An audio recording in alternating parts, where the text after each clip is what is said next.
hapon sa ating lahat. Magandang hapon! Ngayon, ipapatuloy ko ang aking talakayan. So, ang aking talakayan ay patungkol sa pinalatuntunang kagamitan sa pagtuturo. So, ang pinalatuntunang kagamitan ay kailangan sa pinalatuntunang pagtuturo o tinatawag na Program Instruction Materials na ito ay isang inobasyon sa larangan ng edukasyon at noon pa lamang ito ginagamit taong 1800s ang pinalatuntunang kagamitan. Naging gamitin ito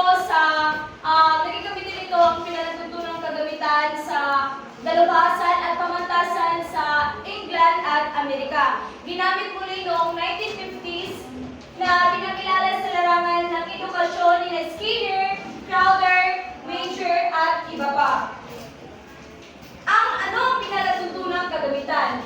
So, ang pinalatuntunang kagamitan ay ito ay serye ng mga aralin at kaalaman na nasa kwadradong pagtuturo o frame. So, ibig sabihin, ang halimbawa ng pinalatuntunang kagamitan ay para natin siya isang module or KSP.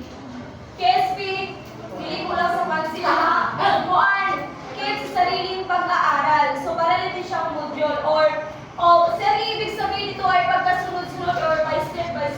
So, naayon sa isang luhikal na pagkakamo kung kaya't ang unang natutuhan ay nagagamit sa pag-unawa at pagkatuto ng kasunod na aralin. Okay, yes, Binibining Amera. Ano nga ba ang pinatutunan ng kagamitan? Okay, Miss Binibining Krishna. Pinatutunan ng kagamitan. Ito ay parang isang motion. Okay? So, ang pinatutunan ng kagamitan, ito yung mga aralin o kaalaman na nagkakalob yung mga paksa na dapat gagawin sa isang turo sa loob ng silid-aralan. Naintindihan po ba? Yes. Yes, so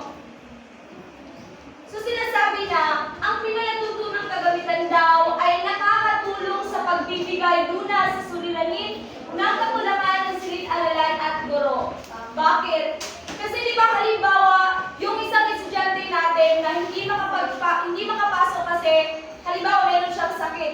So isa sa nakapagbigay ng lunas ng isang suliranin ang pinatutunang kagamitan kasi dito maaaring makahabol yung isang estudyante na hindi siya makapasok. So, yun yung parang advantage ng isang kagamitan ito, yung pinatutunang kagamitan. So, pangalawa, nakakatulong na mahabol sa gawain ng klase ang mga mag-aaral na lumiban.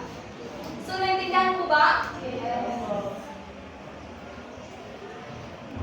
So, sinasabi nila na binibigyang diin sa pinatutunang pagtuturo ang simulaing bawat isang individual ay may sariling bilis na pagkatuto at maaari siyang matuto kahit walang guro. Sa kahit ba kayo dito?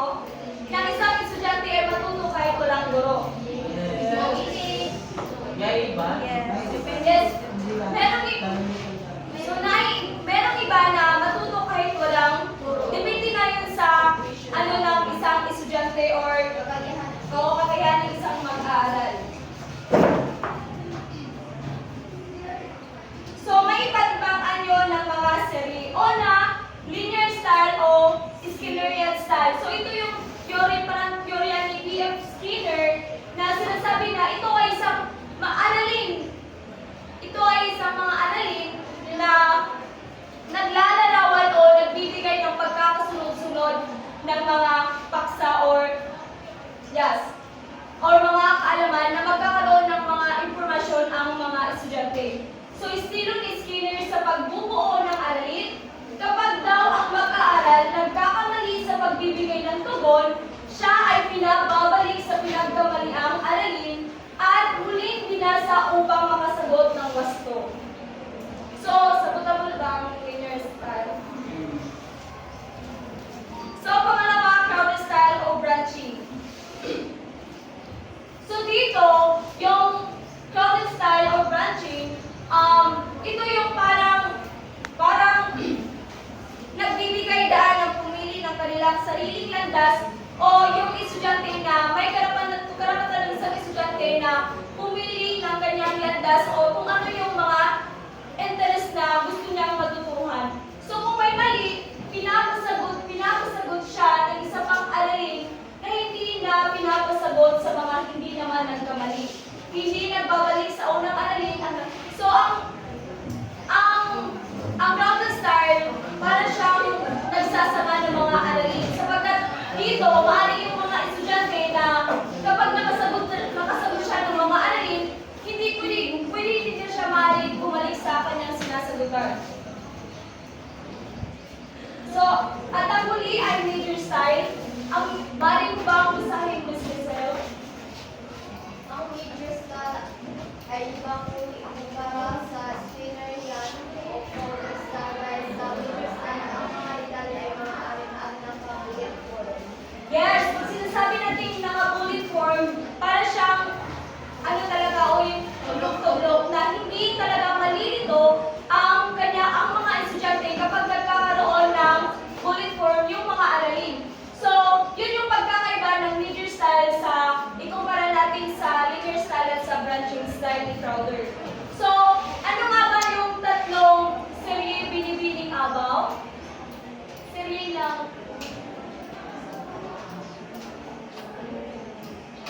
O sino makapagbibigay ng tatlo? Okay, miss. Yung tatlo. Skinnerian. Ito yung Skinnerian, Fowler style at ang Okay, salamat. So, pag sinasabi natin pinanatutunan, ito talaga yung mga aralin. Sapagkat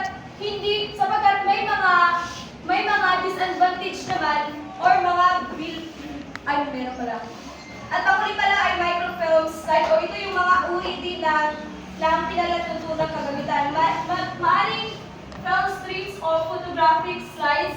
So, yung sa mga maitim, yan yung mga larawan na kung saan dito rin ay pero noon yung ginagamit nila na kung saan magkakaroon ng mga impormasyon sa bawat larawan ng isang microfilm slide. So, intindihan po ba? So, may mga balikat na nasasabat sa pagpapairal na pinagtutunan kagamitan. Una, walang sapat na kakayahan ang maraming guro na maghanda ng ganitong uri ng kagamitan. Pangalawa, walang sukat na halagang magagamit ang mga paralan sa paghahanda nito. Kasi, di ba, ang pinagtutunan kagamitan ay dito talaga may sapat na oras o dito talaga ginugugol ang panahon ng isang guro. Pero halos hindi ginagamit ang kagamitan nito kasi walang halos oras ng isang mag-aat ang isang guro. So, naintindihan mo ba? Yes. Wala nang katanungan? Wala. So, wala